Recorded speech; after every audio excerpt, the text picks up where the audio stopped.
মরুভূমিতে সহসা তেমন গাছপালা জন্মে না, তবে সেই অসাধ্যকে সাধন করতে যাচ্ছেন সৌদি আরবের গবেষকরা।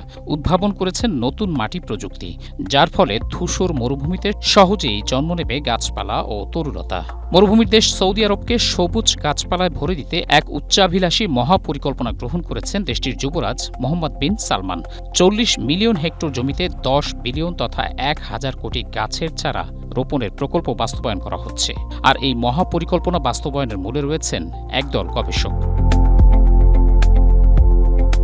সৌদির King Abdullah university of science and টেকনোলজির প্রফেসর হিমাংশু মিশ্রার নেতৃত্বে একদল গবেষক মরুভূমিতে গাছপালা কেন জন্মাতে পারে না তা নিয়ে গবেষণা করেন।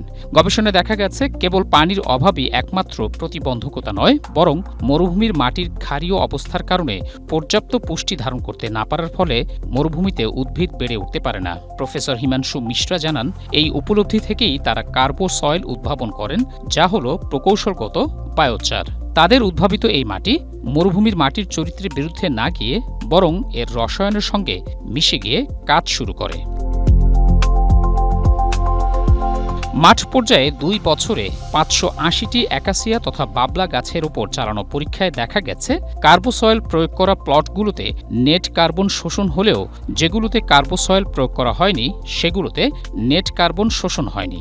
গবেষক মিশ্রা বলেন, পরীক্ষার এই ফলাফল তাদের দৃষ্টিভঙ্গিকে পাল্টে দেয়। তার মতে, মাটিকে সঠিকভাবে সংশোধনের দ্বারা সবুজায়নের মাধ্যমে মরুভূমিকে প্রথম দিন থেকেই কার্বন মুক্ত করা সম্ভব। এজন্য বিজ্ঞান প্রস্তুত রয়েছে।